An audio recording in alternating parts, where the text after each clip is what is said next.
Well, hello and welcome to another video, first video in a long time, from the only source of information you need to not only survive the current apocalypse but actually enjoy it. And today I just feel like I should probably try to make an update of what's going on in my life, because I know a lot of people are worried about me, and I've said that I'm being forced to endure a bunch of governmental nonsense. And so, anyway, that could mean anything. It could mean that I'm going to prison, or it could just mean anything. And so I think I should tell people what's going on, because it really is just one of those horrors that human beings living under Satan's empire have to endure from time to time. And I'm not the first person to go through this stuff, but anyway, just to let you know, nobody's dying or anything like that. I had to have my wife involuntarily committed to a mental health facility a while back, and it's a nightmare. I guess maybe it's a nightmare for the person being committed, but the people that are involved in the commitment go through more torture than they do, for sure. My wife has been mentally ill, I guess, all her life. I didn't know it because, for whatever reason, she moved in with me for a year, and everything seemed to be going good. And on our wedding day, she just lost her mind, and she's never ever recovered. And from what I understand, that's the way she was before she moved in with me. So how she could turn it off, her mental illness off, for a year and act like a normal person, I do not know. But on the day she got that certificate, something in her head snapped, and she started just engaging in a lot of disruptive, destructive behavior. But none of her family would ever reveal to me that this was a common thing, that this is her business as usual for her. So anyways, I kind of knew she was mentally ill from the beginning, but I didn't know how to handle it. It took a long time before I started asking her to go to a mental health facility and get evaluated, or talking to her doctor about it. And most of you know, I've been married for over 30 years. And it was only about 15 years ago that I started getting really serious with trying to get her into a mental health facility, or trying to get her in the system in any way. I went down and tried to get her on Medicaid and tried to get her on Social Security, and the government was not having it. But I did find out that she was in the system. I was never told why she was in the system, or who put her in the system, or why her name was in there. But at least I was able to learn through Medicaid that they were already set up to pay for all of her schizophrenia care. So at least I knew that she had been diagnosed as schizophrenic. But she got to where she was just so out of control that it was becoming unbearable. So if you've recognized that there have been times when I've gone months without producing any videos, or I produce videos where I look really, really worn out, it's because of the stuff she does. I mean, she'll be like, if I'm trying to make a video, she doesn't like me talking to people about anything. She doesn't like me answering emails or talking on the phone, or even if we go to the store and I just wave to somebody, she flips out. So anyway, when I was making videos, she would take a metal spoon and a pan and start walking around the house banging on that pan to keep me from being able to make a video. And even if I go way out in the woods, she would ring bells and slam doors, or she would get the dog to bark. Just anything she could do to try to stop me from making videos. And so about a year ago, maybe 2 years ago, I was making a video, and she started her normal activities, and I just got up and left. Well, she always talks to herself. I mean, just from the time she wakes up till the time she goes to bed, she's talking to imaginary people and imaginary animals about imaginary things. And so I left the house, and I don't even remember where I went that day. I think I just went like the Goodwill and Salvation Army and Walmart and just walked around just to kill time. But when I came back, I had left my camera running, and I had left my audio recorder running.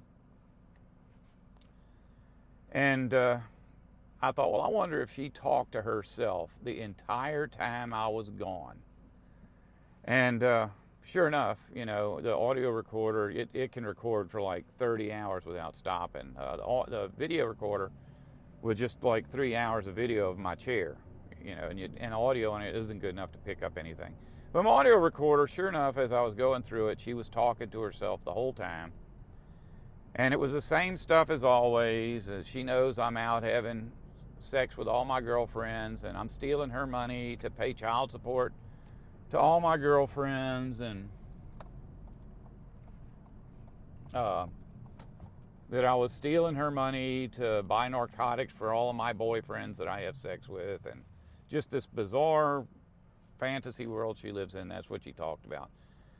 But I noticed in the background that water was running for the whole, you know, however long I was gone. It was just constantly running. And I fast forward, just to make sure she never stopped talking, not once. And at one point, she says to my dog, "Boo Boo, can you keep a secret? You can't tell Daddy that Mama runs hot water, because hot water is only for Daddy's pretty, pretty girlfriends." You know, part of her mental whatever's wrong with her. But I got to thinking about it. It's like she's been constantly for 30 years asking me about the electric bill. And we've gone through this before, where when we were living together, we lived in a mobile home, we were building a house, and the electric bill was $75 to $125 a month, depending on whether or not we used heaters or air conditioners. But I mean, when we weren't using it, it was just basically $75 a month. And so when we got married, we moved right into the house, because the house was being constructed on the property where the trailer was. Well, all I did was move the refrigerator, stove, washing machine, dryer, all that stuff from the trailer into the house. So we had all the exact same appliances. But on the day after we got married, our electric bill went from $75 a month to $200 a month. Just like that. And so I was thinking, you know, what in the world could be causing that? Because I'm using all the same appliances. It must be the meter box, you know, the electrical meter that tells them electricity. I said they must have gave us a defective meter. So I called the power company, and they sent a couple of people out to check my meter, and they said, "Sir, your meter is working perfectly fine." And I said, "Well, why did my electric bill go from $75 a month to $200 a month?" They said, "Well, from what we're seeing right now while we're here, your electric bill should be around the same. It should not have gone up from that, because there's hardly any electricity being used." And I said, "Well, there's got to be something wrong, because nothing's changed. It's all the same appliances."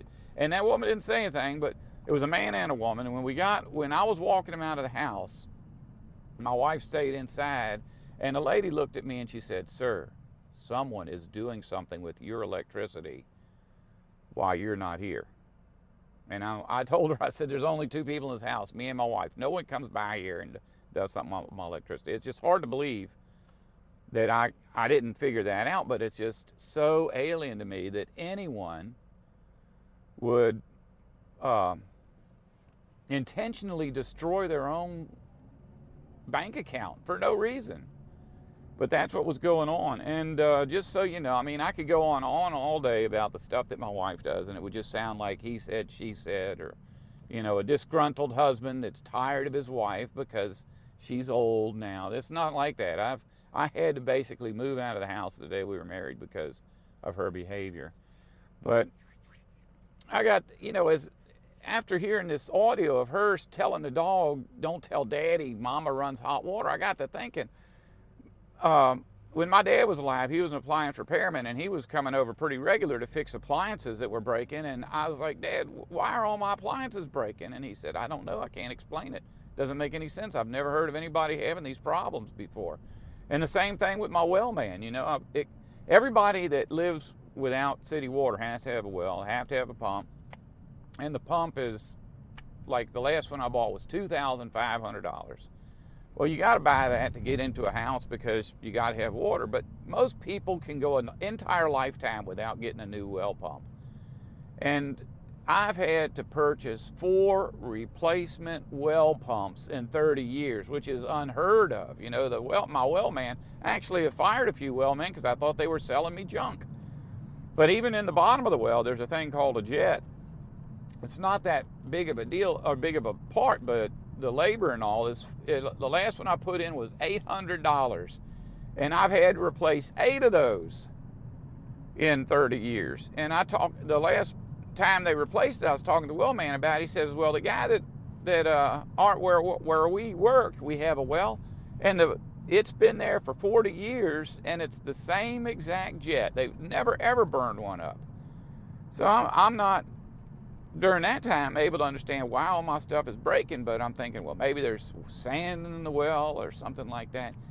But once I heard that audio, I got to thinking, I've spent probably an extra $50 a month every month since I've been married on electricity.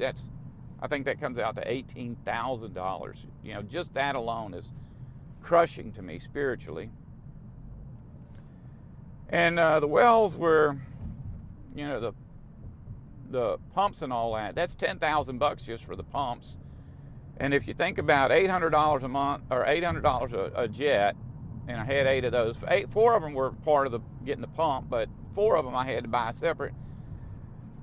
That's $3,200 there. And then there's stoves and refrigerators and electrical system failures and plumbing system failures and sewage system failures.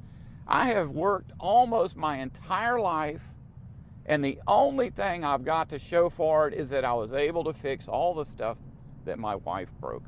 I didn't actually fix all of it because right now I have absolutely, the refrigerator don't work, my washer don't work, my dryer don't work, my air conditioner doesn't work. So I can't, it's physically impossible at this point in my life to repair the damage that my wife is doing. And so I told her, you've got to go to a mental health facility. Well, for a year she wouldn't get in the car, because she was afraid that I was going to take her to the mental health facility, and she didn't want to go. But her not getting in the car meant she wasn't going to the doctor. She wasn't getting her blood work done. Her doctor was not refilling her prescriptions, and I knew she had to get her medicine. And so I went down to the mental health facility, and they gave me some advice. They said, call the police if you think she's a harm to herself or a harm to you, and they'll come out and pick her up.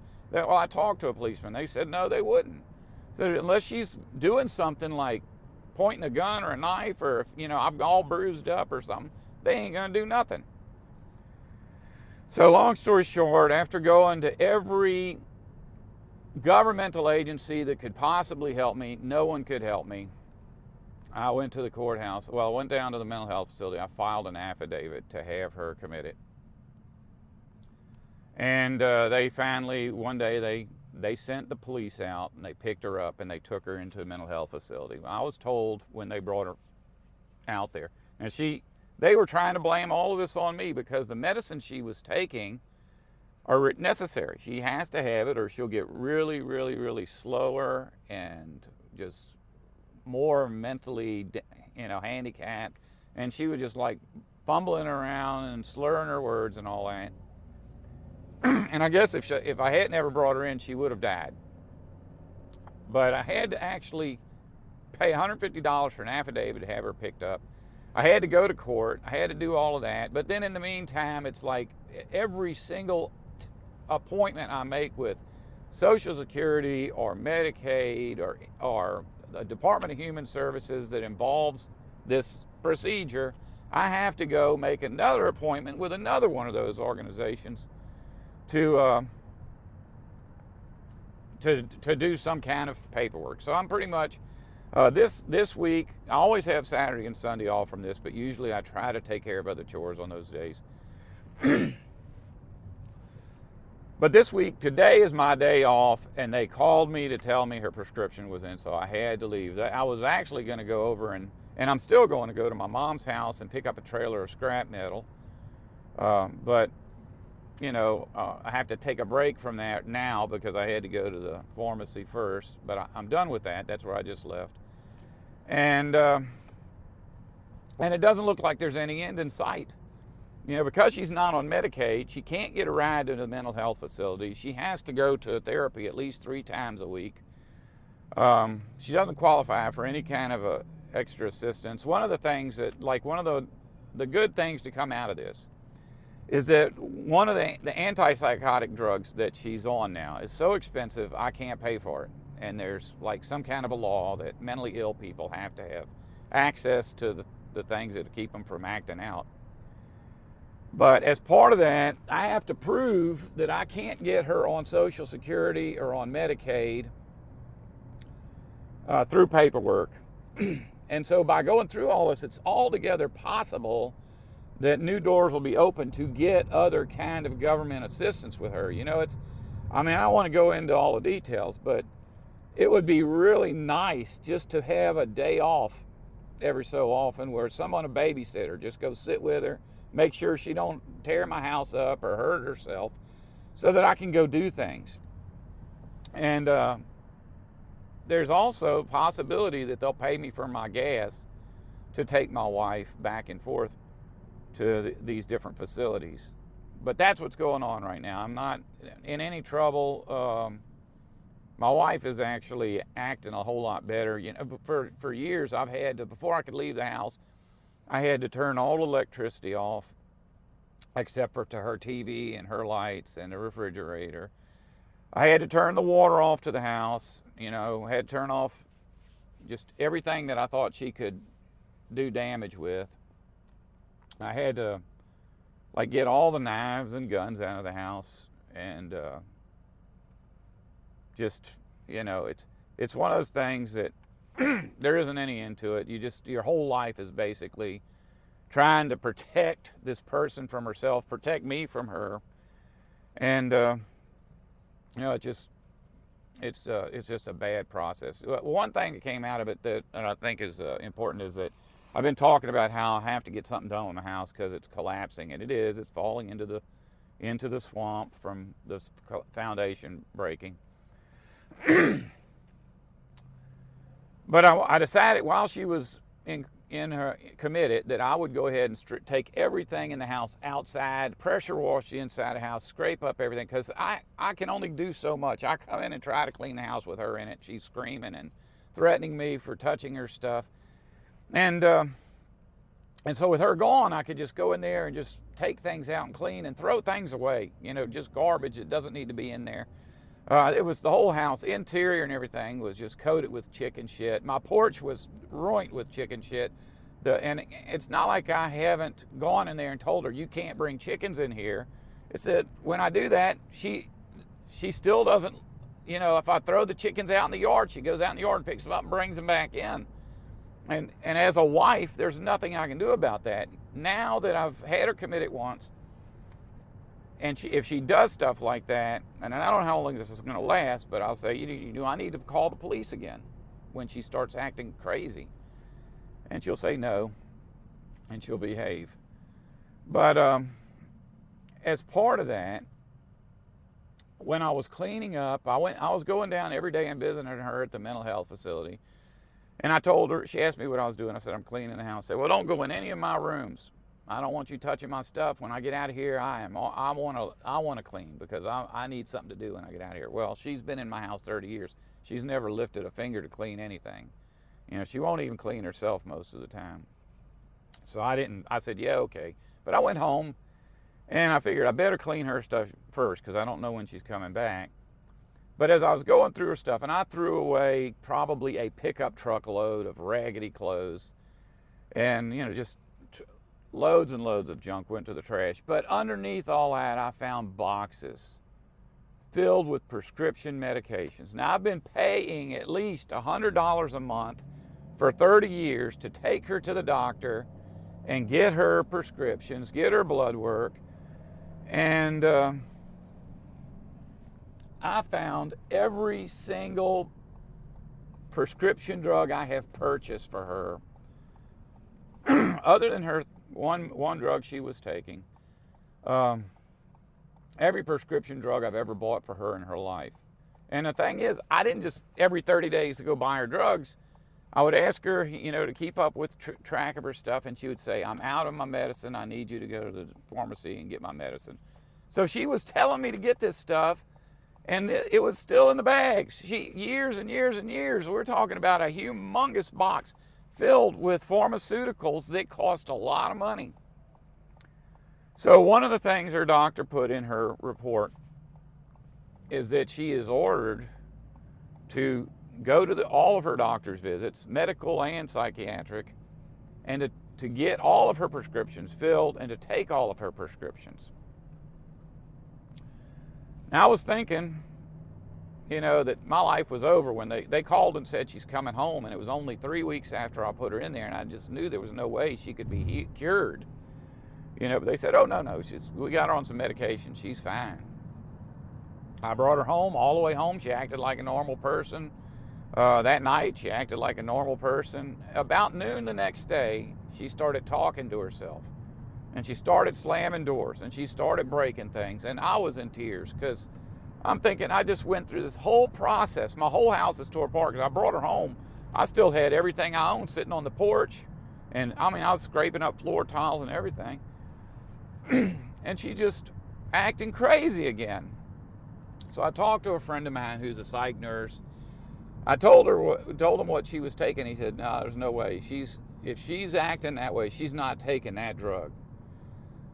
Said, look in her mouth, take a tongue depressor if you have to. And after she takes her medication, make her drink a whole glass of water and look in her mouth, because she's probably hiding the medicine and spitting it out.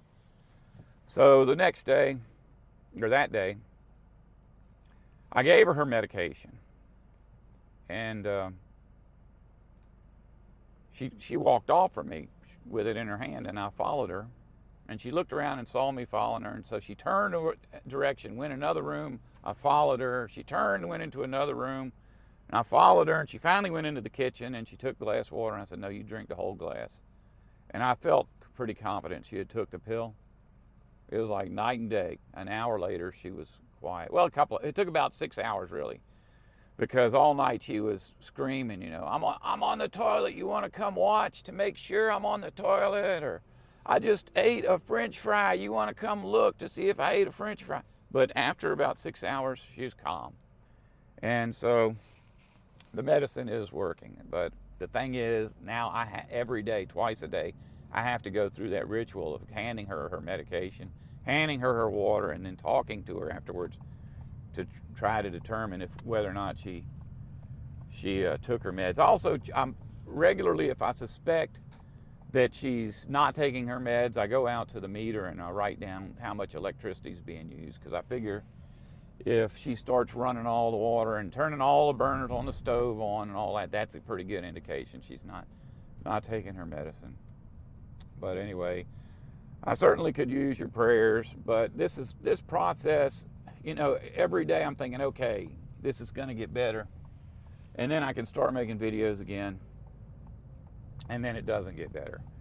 But there is a light at the end of the tunnel. It's just that I don't know where the tunnel ends. I just know there's a light there. Somehow, at some point, life is going to get better for me. And I'll be able to make regular scripted videos in front of a real camera. But in the meantime, maybe I could just do like this, talk to my dash cam while I'm driving around, so that at least I can maintain some amount of contact with you. And I know everybody needs to be spiritually uplifted occasionally, and the information I talk about has that effect. So, I don't want my situation to be depriving someone of a little bit of, a spiritual treat, some information about truth. The vast majority of mankind doesn't want any truth at all, but the few who do want it have absolutely no place to get it. And so I want to make sure that if I have something to share, that I'm not just, depriving someone because I've got all these silly governmental chores to go through. Oh, well, look, I'm at Sam's Club in Gulfport, Mississippi, and that's That's my final destination. I'm going to get one of them roasted chickens, go by Mama's house and drop off the wings. She likes chicken wings. She don't really like anything else.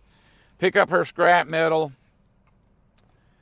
and take my wife her prescriptions and probably take a nap. So, love y'all. As always, if you don't want to survive, don't listen to me.